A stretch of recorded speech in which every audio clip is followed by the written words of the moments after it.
13 करोड़ की बात की। इस बजट से जिस तालीम को हम फरोग देना चाहते हैं उस पढ़ाई से आज तक हम लोगों को फायदा नहीं हुआ। अगर नौकरी मिल गई तो नौकरी में हमने काम कर लिया, अगर नौकरी नहीं मिली तो वो सिर्फ शेर व शायरी काम आती है, बाकी उस तालीम से हमें कोई फायदा नहीं है। मैं चाहता हूं कि सिलेबस में तब्दीली लाई जाए, करिकुलम जो है सुधारा जाए। उसके अलावा आप टाइम कम है, मैं इसलिए जल्दी बोल रहा हूं सर।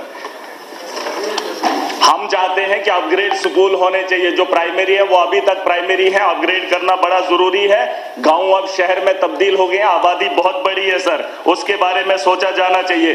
200 रुपए लेने के लिए एक बच्चे ने कल प्रेमनगर में एक आदमी के ऊपर चाकू चला दिया। उस तालीम से हमें यह फायदा हो रहा है कि नशा आम हो चुका है। जम्मू के अंदर 200 रुपया पाने के लिए प्रेमनगर में एक आदमी ने दूसरे नौजवान को चाकू मार दिया सर। उस पढ़े लिखे तालीम याफ्ता के बारे में जो एजुकेशन की हम बात कर रहे हैं, उसके बाद पढ़े लिखे नौजवान के बारे में हमने क्या सोचा है वो भी इस बजट में ये जो पैसा भेजा गया है या एजुकेशन सिस्टम को बेहतर करने के लिए बनाया गया है उसके बारे में भी सोचा जाना चाहिए। उसके अलावा सर एनएचएम और एनआरएचएम डॉक्टर्स बैठने को तैयार नहीं है। जो पढ़ा लिखा काबिल डॉक्टर है वो बाहर जा रहा है, उसे गवर्नमेंट की सैलरी अच्छी नहीं लग रही है। हमारा जो वेल क्वालिफाइड है, जो वेल ट्रेंड है, बाहर से आया है और अपने क्लिनिक्स पे काम कर रहा है या बाकी जगहों पे धक्के खा रहा है। मैं चाहता हूं उन लोगों को जो है कॉन्ट्रैक्ट बेसिस पे उठाया जाना चाहिए, जिस तरीके से एनएचएम और एनआरएचएम जब से ये स्कीम आई है, जब से ये लोग आए हैं, हमारे पहाड़ी इलाकों में थोड़ी सी राहत हुई है। गुंदना के अंदर एक्सीडेंट हुआ, मैंने मैडम साहिबा को बोला,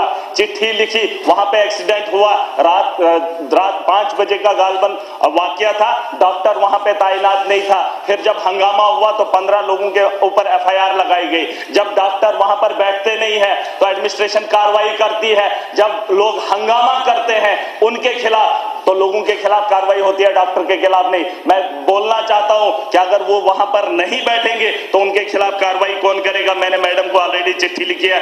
पीएचसी का 20,000 की आबादी है सर, गुंदना का इलाका है, 20,000 की आबादी है, लेकिन वहां पर एम्बुलेंस नहीं है। उसके अलावा मैं बात खत्म करूंगा सर, सोशल वेलफेयर की बात है। इन्होंने बड़े किस्से सुनाए बुजुर्गों के लिए, इन्होंने स्कीमें लाई, लेकिन 3-4 साल से मैं देख रहा हूं कि सिर्फ फार्म भरे जा रहे हैं, पेंशन नहीं आ रही है। और जो सर अपाहिज हैं, जिनके पैर कटे हैं, जिनके बाजू कटे हैं, उनको 2000 से गुजारा नहीं होगा, क्योंकि वो रोजमर्रा की जिंदगी में जी नहीं पाएंगे। उनके उसमें भी इजाफा होना चाहिए। बाकी सर मैं चाहूंगा कि बीजेपी को वक्त मिलता है, एनसी को वक्त मिलता है, कांग्रेस को मिलता है, मुझे भी वक्त का ख्याल किया जाए ताकि मैं भी वक्त पे बात करूं और जो आपका सेशन होगा उस सेशन में अपना भी योगदान दे। हाँ, सीडीएफ का भी सर ख्याल रखा जाए। अभी हम इलाके में जाएंगे, आज हमसे प्लान ले लेंगे, हम 3 करोड़ का प्लान सर इनको बनाकर दे देंगे, है।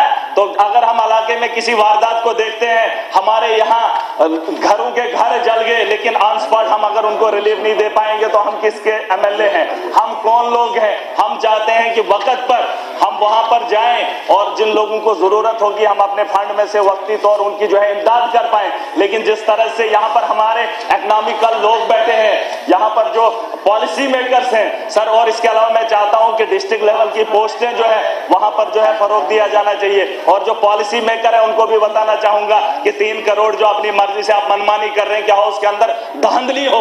हम आपस में भिड़े ब्यूरोक्रेट्स के साथ, आप पॉलिसी कम बनाइए। हम जमीन से जुड़े लोग हैं, हम जानते हैं हमने लोगों के लिए क्या करना है। सुनी हुई सरकार है, फैसला हम खुद करेंगे। और सैलरी तो बोला सर, ये सैलरी के बारे में भी डिमांड है, एक रेजुलेशन है, जरूरी है। किसी ने कहा था कि ये लोग अपनी सैलरी की मांग कर रहे हैं, बहुत सारे जम्मू कश्मीर के लोग देख रहे हैं, नौजवानों ने कहा कि एमएलए अपनी सैलरी की बात कर रहे हैं। मैं उन लोगों को इस हाउस से बताना चाहूंगा, अगर सैलरी होगी तो ईमानदारी से काम होगा। मैंने मांग की है तो मैं चाहता हूं हमारी सैलरी होगी, जमीन पे हम लोगों से काम करवाएंगे और ब्यूरोक्रेट को भी काम कराने पे मजबूर